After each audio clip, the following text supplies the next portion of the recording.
subscribe Ito Money Vlog.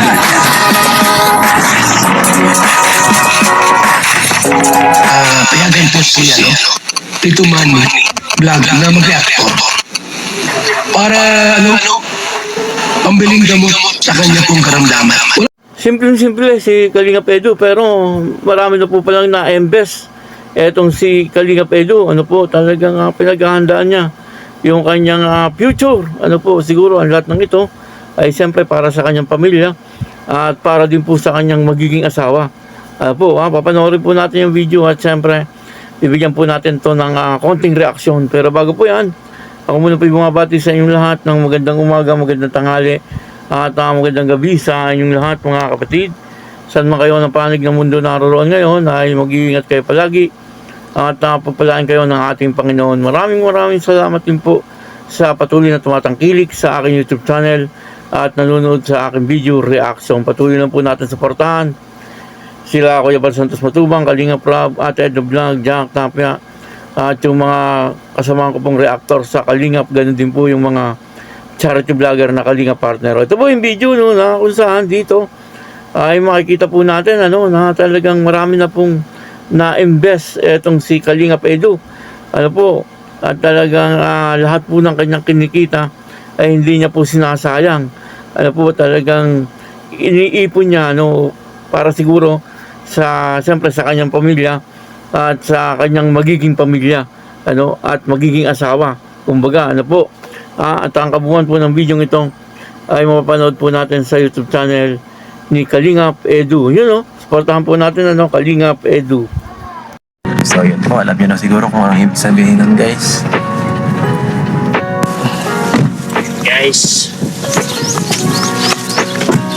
Tara po mga Kalingap. So ayan po, papuntahan po namin ngayon yung titirahan na nila. At for FYI po, ito po ay pagmamayari ko. Yan. Pagmamayari ko po yan. Matagal na to guys. Siguro isang taon ko na itong pagmamayari. At ito sila na po ang una kong patitirahan dito kasi ito pong bahay ay malapit doon sa sa paaralan. At yun naman ang gusto ko rin dito, makatulong sa kanila. Kasi sayang kasi lalo na ngayon, medyo mahirap po maghanap ng sponsor, syempre. Doon na lang tayo kahit sa ganitong paraan, mabigyan sila ng konting tulong sa sa enrollment sa tirahan. Doon na lang tayo babawi. Para hindi sila mahirapan masyado. Papasok tayo guys, ito po, welcome to my house. Yay! Guys, medyo hindi naman ito kagagandaan po, pero at least libre. Yun ang mahalaga. Sarado guys, ang daming lock. Wala pa kasi masyadong tao dito. Yung iba dito mayroon. Malipat pa lang yata sa pasukan. Hey guys, nandito na po yung nakarating na din yung ating tawag dito. Mayordoma. Tagal namin naghintay dito guys, ang oras. Nasa kanyang susi guys ay. Dito po si Mama. Nagluluto pala. So walang dito tao. Grabe, sarado pala dito lahat pagka So,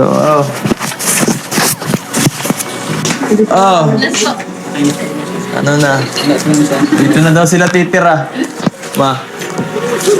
Natulog na nga yung isa Buhay yung isa, buhay. Liit lang guys ang tirahan nila dito. Tagtsagaan na muna. Ang mahalaga ay may libreng upahan. Kasi mahal ngayon guys. Minsan, ang isang tao ngayon sa maliit na pusis na room, aabot ng 2,000 to 2,500, ganyan po. Ililibot pa natin sila doon sa kabila at baka maligaw sila. Ito tatanggalin ito. Nakapasok sa ibang pot. Tatanggalin ito para. Ilaw ba dyan? Guys, malawak dito. Sa malawak ko sila nilagay kasi para hindi sila magsipaan. Pag hindi na okay. Pag hindi sila okay, hindi sila magsipaan guys. So dito, kaya mo namang matulog kahit hindi masyado komportable. Wala tayo ay. Wala. Mahirap kasi magkuha ng ano talaga bahay. Kasi pag bahay, 10,000 yan ay. Ito sa bulsa natin yan. Totoo yun. Di ba kuya, pagka bahay talaga kukunin mo sa ganito, 10,000. 10,000 yan. Malinis na po sila. 10,000 to, 7, 8, ganyan.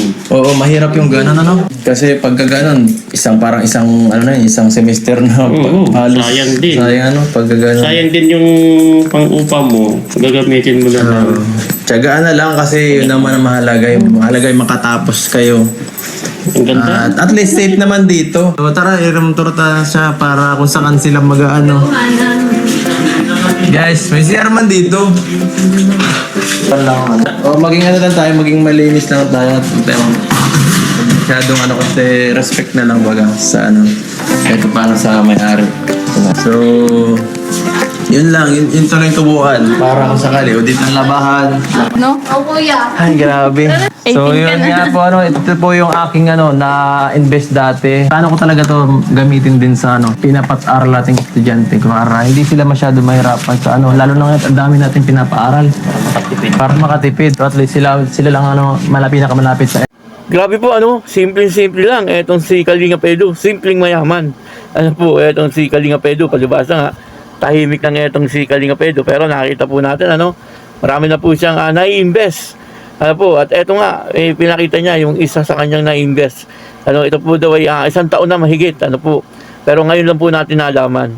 Kasi hindi po mayabang si Kalinga Pedro pagdating po sa mga kanyang ari-arian. Napaka-simple lang pong tao ni Kalinga Pedro. At lagi lang siyang nagpapakumbaba. Pero eto, nakita po natin, meron po siyang sariling boarding house. Malaki rin ang income sa boarding house. Lalo na kung per bed ang bayad, ay talagang malaki ang income. Nakita ko po doon sa kwarto nila Hana, parang may 4 na bed. Double deck, 2, di bali 4 yon. Kung ang bawat isa, palagay mo ng 1,500, di yung isang kwarto, 4, di magkano po yun? 6,000.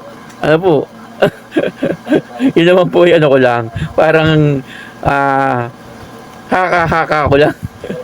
Or opinion ko lang. At dito nga nakita po natin na talagang nag-i-invest si Kalinga Pedro. Yung kanyang ini-invest ay sinishare na rin. Katulad po nito nila Hana at saka ni Rodeline, na doon na po mag-board. Wala pong bayad yun. Libre po yun. Malaking bagay po yun. Para po sa kanyang mga scholar. Biruin nyo, libre tirahan. Siyempre, scholar na po yun. At siyempre, yung allowance din po nun. Grabe, napakaswerte naman ng mga beneficiary ni Kalinga Pedro. Malamang, libre na rin po yung tubig. At saka kuryente. Kaya lang, siyempre, ang kailangan naman po ay maglinis din. Sabi nga ni Kalinga Pedro, ay panatilihing malinis. Yung kanilang tinitirhan. Tama naman po yun. Kasi pangit naman po yung tinitirhan pagka madumi. Minsan ganun Palibasa nga yung boarding house halo-halo. Minsan talagang makikita po natin mayroong din tao na talagang makalat. Tingin ko naman ay malinis naman po sa bahay etong si Hana at saka etong si Rodeline. Nakakatuwa si Kalinga Pedro kasi siyempre ay bagamat dumadaan po siya sa mga pagsubok o problema, pero ang biyaya po ay talagang tuloy-tuloy naman pong dumarating sa kanya. Talagang nakikita po natin na kapag ikaw ay mabuting tao, yung biyaya ay hindi mo po mapipigilan. Talagang darating at darating po sa iyo yun. At tulad po ni Kalinga Pedro. Nakikita naman po natin na ilang beses na po si Kalinga Pedro na parang binabas dahil po doon sa kanyang mga nagiging kalab team. Noon pa talagang binabas po itong si Kalinga Pedro. Pero nananatili po siyang laging trending pag kami kalab team. Kahit naman po wala, nakikita po natin yung kanyang mga content, yung kanyang mga ina-upload, ay nakikita natin na talagang marami pong views. At hindi po siya iniiwan ng kanyang mga sponsor. Yun po ang isa sa maganda kay Kalinga Pedro. Ibig sabihin, talagang napagkakatiwalaan po siya. Kasi kung hindi po siya napagkakatiwalaan, ay malamang iiwan na po siya ng mga sponsor. Lalo na kung halimbawa may pinabibigay, hindi naman binibigay. Ay talagang yung mga sponsor ay aalis. Pero si Kalinga Edu ay napagkakatiwalaan. Ano po? Kaya yan, nakikita po natin ano, na talagang siya ay napakaraming biyaya na dumarating sa kanya. Ano po, bukod dyan sa boarding house, meron na po siyang iba pang negosyo, meron pa po siyang pinapagawang bahay. Talagang masasabi po natin si Kalinga Edu ay simpleng mayaman. Ano, maraming salamat po sa inyo lahat. At ako po si Tito Mano Vlog na nagsasabing God bless you all. Diyos mabalos.